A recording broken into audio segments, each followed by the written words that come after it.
En ces temps de recrudescence d'intégrisme religieux, j'ai eu la chance d'assister à un événement exceptionnel.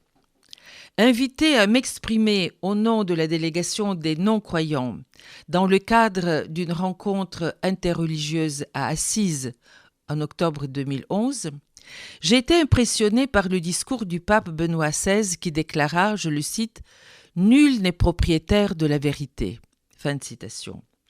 De la part d'un pape, fût-il philosophe, cette formule est non seulement inattendue, elle m'est apparue nous inviter à réévaluer les relations entre, d'une part, l'humanisme issu des Lumières en coupant le fil avec les traditions religieuses, et, d'autre part, les religions qui tentent de réoccuper la place laissée vacante des idéologies quand elles ne se replient pas sur leur intégrisme, sur leur fondamentalisme.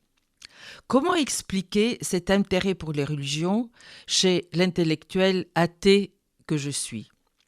Dans les 10 principes pour l'humanisme du XXIe siècle que j'ai présentés à cette rencontre assise, j'estime qu'il est urgent d'établir des passerelles entre l'humanisme laïque et l'humanisme chrétien, ainsi qu'avec les autres religions. Dans cet esprit, j'avais déjà créé, avec des psychanalystes israéliens, un forum interdisciplinaire sur les religions à Jérusalem. La culture révolte, l'inquiétude interprétative et jusqu'aux sciences de l'homme et de la société ne nous viennent-elles pas d'une longue tradition qui comprend le dialogue philosophique grec, l'interprétation rabbinique des textes bibliques, le questionnement rétrospectif chrétien aussi. Certains des enseignements des anciens mythes et religions peuvent nous être d'un grand apport, j'en suis persuadée, si nous savons les revisiter et les interpréter. Pourtant, nous le constatons tous les jours. Notre société laïque est tombée dans le piège d'une gestion uniquement comptable de la vie. Elle réfléchit de plus en plus en termes de données, de chiffres, de valeurs et de moins en moins en termes de questions.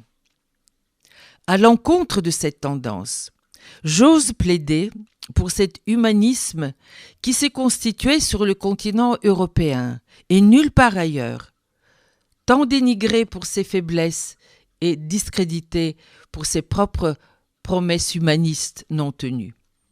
Car je n'y vois pas, moi, dans ce humanisme pour lequel je plaide, je n'y vois pas seulement, ni pas du tout même, un théomorphisme, c'est-à-dire un culte de la toute-puissance de l'homme majuscule érigé à la place de Dieu, mais une mise en question continue de notre situation personnelle, historique et sociale. L'humanisme ne peut pas se figer non plus dans le seul démantèlement de l'obscurantisme intégriste et des abus liberticides des croyances religieuses. Il ne peut exister qu'à condition de poursuivre sa propre refondation permanente. Ainsi, par exemple, je dis que l'humanisme est un féminisme, ou encore qu'il est un souci constant pour l'éveil de l'expérience intérieure, avec et malgré l'hyperconnexion, pour qu'une véritable interaction puisse se construire avec la vulnérabilité, avec l'accompagnement de la mortalité.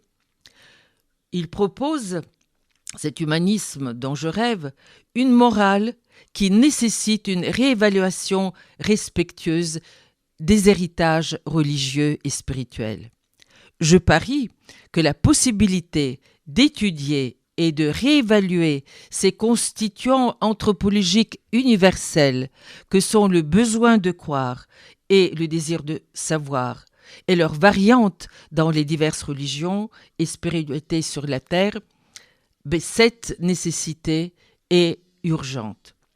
Dans cet esprit, au retour de ma participation à Assise, nous avons créé, au Collège des Bernardins à Paris, le projet Montesquieu, du nom du philosophe et de l'homme de droit, Montesquieu, auteur de l'Esprit des lois. Ce cercle est composé de rabbins, d'imams, de prêtres et d'humanistes, dont des femmes. Il s'agit de réfléchir, en dehors de la précipitation médiatique et des compétitions interreligieuses, de réfléchir sur les convictions de chacun, et ceci à partir des urgences que nous impose l'actualité, les conflits dans l'actualité, face au fanatisme. Ce cercle Montesquieu est une initiative encore jeune, mais qui avance suffisamment pour faire connaître ses travaux sur un site internet que nous sommes en train de construire et qui promet d'être d'une actualité brûlante.